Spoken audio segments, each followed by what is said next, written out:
అస్సలాము అలైకుం వరహ్మతుల్లాహి వబరకాతుహు. ప్రియమైన సహోదరులారా, సోదరీమణులారా, అల్లాహ్ తాలా దయా కరుణ మనందరం కూడా ఇక్కడ సమావేశమయ్యాం. ఫారూక్ షిబ్లీ గారికి మొట్టమొదటిగా నేను శుక్రియా తెలుపుతున్నాను. ఆయన మనందరినీ ఇక్కడ సమావేశం చేశారు. అలాగనే మారు ఇలా చేసే భాగ్యాన్ని అందరికీ కలిగించుగాక. అయితే ఫారూక్ షిబ్లీ గారు నాకు ముందు చెప్పలేదన్నమాట మాట్లాడాలని, ఇప్పుడే చెప్పారు. చాలా మంది కూడా చాలా చూడండి, ప్రతి ఒక్క వస్తువు కూడా ప్రతి దాంట్లో కూడా మనం తెలుసుకోవాలి, ఉన్నట్టు తెలుసుకోవాలి.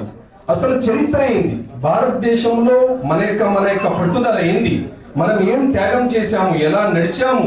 ఇవాళ ఏదైతే మనం పేర్లు వింటున్నామో, స్వతంత్రంలో ఎవరైతే పాల్గొన్నారో, కొద్దిగా మనం ఒక 50 సంవత్సరాలు కానీ చరిత్ర ఎతికితే మనం పూర్తిగా A to Z ఎలాగైతే హిందూ సోదరులు పోరాడారు, ఎలాగైతే సిక్కులు, ఎలా అయితే వేరే మతస్థులు ఉండారో, అలాగనే ఇండియా గేట్ మీద కూడా ముస్లిం సహోదరు యొక్క పేర్లు అన్ని కూడా రాసి ఉన్నాయన్నమాట.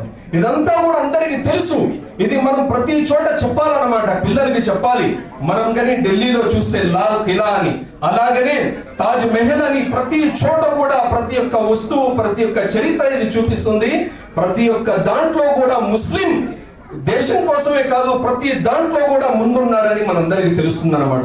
చూడండి ఒకసారి ఎవరైతే మన పేర్లు తీసుకుని అష్ఫాకుల్లా ఖాన్ గారు, ఇవాళ మనం హిందూ పేర్లు ప్రతి చోట చెప్తానే ఉంటాం, ప్రతి మనిషికి తెలుసు. మన షిబ్లీ గారు ఇందాక చెప్పారు, నేను కొన్ని పేర్లు చెప్తాను, ఇది తెలుసా. మన ముస్లిం సహోదరులు సోదరులకు కూడా కొంతమంది పేర్లు తెలియవు అనమాట. ప్రేమైన సహోదరులారా, మన యొక్క మత పండితులు ఎవరైతే ప్రవక్తల వారసులని ప్రవక్త గారు చెప్పారో, వాళ్ళు ఈ దేశం కోసం, ఈ యొక్క మతం కోసం వాళ్ళు ప్రాణాలు అర్పించారన్నమాట.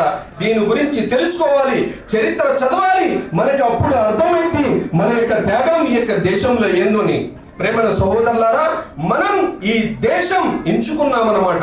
మనకి ఏదైతే మౌలానా మహమూద్ హసన్ సాబ్ దామత్ బర్కాతుహు, ఎవరైతే అర్షద్ మదనీ యొక్క వాళ్ళ కుటుంబకులు ఉన్నారో, ఆయన ఒకసారి ఒక మాట చెప్పారు, మేము ఈ దేశాన్ని ఎంచుకున్నాము, మేము ఎక్కడికన్నా వెళ్ళొచ్చు, కానీ ఈ దేశం మేము ఎలా అయితే ప్రతి ఒక్క వస్తువులో మా యొక్క ఆస్తులు, మా యొక్క ప్రతి దాంట్లో ఎలా ఉన్నాయో, ఈ దేశంలో కూడా ప్రతి దాంట్లో కూడా, ప్రతి ఒక్క అడుగులో కూడా, ప్రతి ఒక్క వస్తువులో కూడా మా యొక్క భాగ్యం ఉందని చెప్పారు. అయితే ప్రేమైన సహోదరులారా, మరి ఈ మాటను ముగిస్తూ అల్లాహ్ తబారక తఆలా మనందరికీ కూడా పూర్తి చరిత్ర తెలుసుకొని మనం ముందుకు సాగే భాగ్యాన్ని ప్రసాదించుగాక. ఆమీన్.